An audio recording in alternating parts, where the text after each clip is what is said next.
Okay. First of all, good morning. So we're from the last group, and today we will elaborate our final exam. Sorry, I should be mid exam, mid exam progress. The data.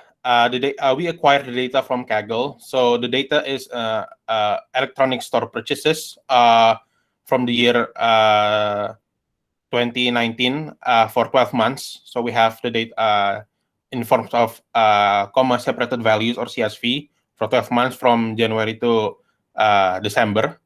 We acquired it from Kaggle. And as you can see, maybe the picture is not so clear, but the columns are order ID, product, quantity order, price for each of the product, the order date, and the purchase addresses. And then for the tools, we're using Jupyter Notebook because it's all in one place. It's easy to use, and it is also interactive. So for the analysis, so first of all, of course, you must do data cleaning. But once we have cleaned up our data a bit, we move to data. We move to the EDA stage or exploratory data analysis. So in this section, we will explore 5 high-level business questions related to our data. First, what was the best month for sales, and how much was earned that month? What city sold the most product? What time should we display advertisement to maximize the likelihood of customers buying product? What products are most often sold together? And then what product sold the most, and why do we think it is sold the most? And then for the design, how do we actually analyze the data? First, of course, we download the data, and then we getting started with the code using Jupyter Notebook, as I said before. And then because we have 12 months of data, so we have 12 CSVs, and then we need to merge it into a single data frame using the pandas library.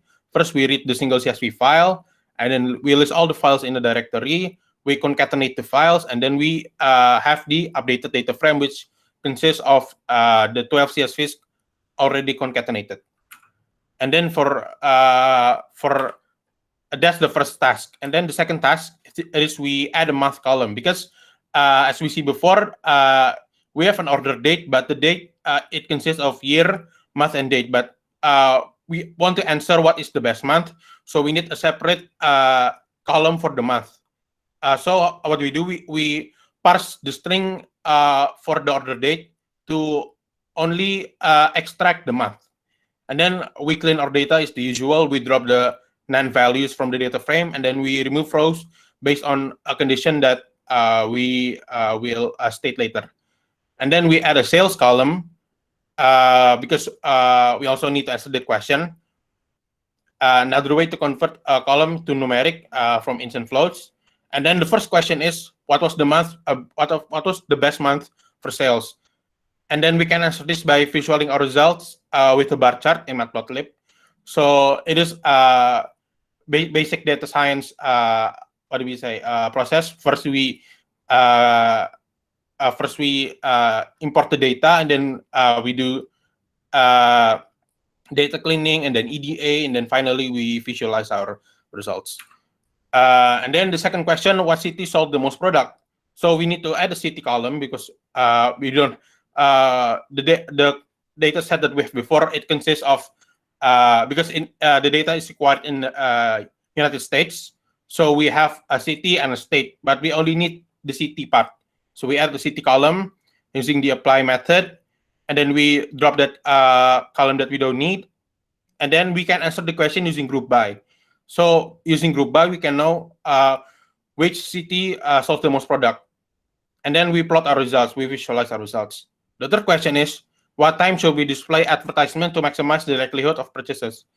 So again, we have also the order time.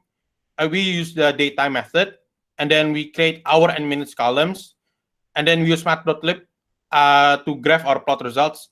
And then from that graph, we can interpret our results. So we know what time is the most suitable for us to display our advertisement. And then finally, we have the last two questions. Question 4: what products are most often sold together? So first, we find the duplicate values in our data frame, and then we use the transfer method to join values from two rows into a single row. And then we drop the rows with duplicate values, and we count the pair of products using iter_tools and collections. And then the last question is, what products sold the most? It's maybe it's one of the easier questions. First, we graph our data, and then overlaying a second y-axis on an existing chart, and then from the chart we can interpret our results. And for the paper, we are using the DIV format or the data in vir format. So we have abstract, specifications table, value of the data, data description, and then experimental design, materials, and methods. And finally, the conclusion is, honestly, our team are still juggling between the options of using a prepared data set from Kaggle or do the data gathering ourselves. And then we're also still juggling between whether to execute this project or another project that we actually have in mind, that is so we create the data set ourselves, creating a data set of Disney movies by web scraping the list of Walt Disney Picture Films article on Wikipedia using the Python library Beautiful Soup.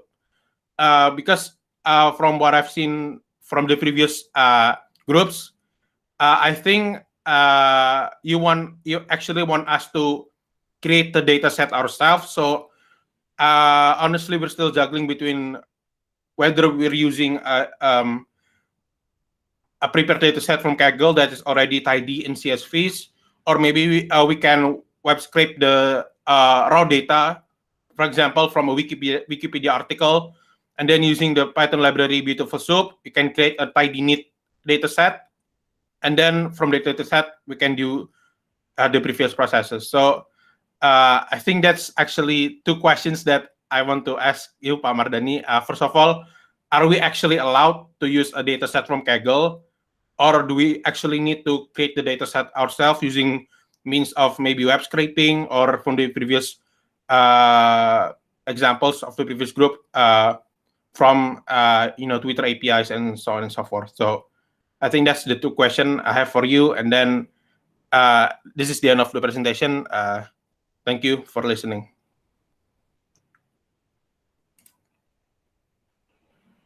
Okay, thank you for the presentation, Pandya. I think that's also a cool idea. You start your journey with the sum of questions that will trigger you to do some analysis.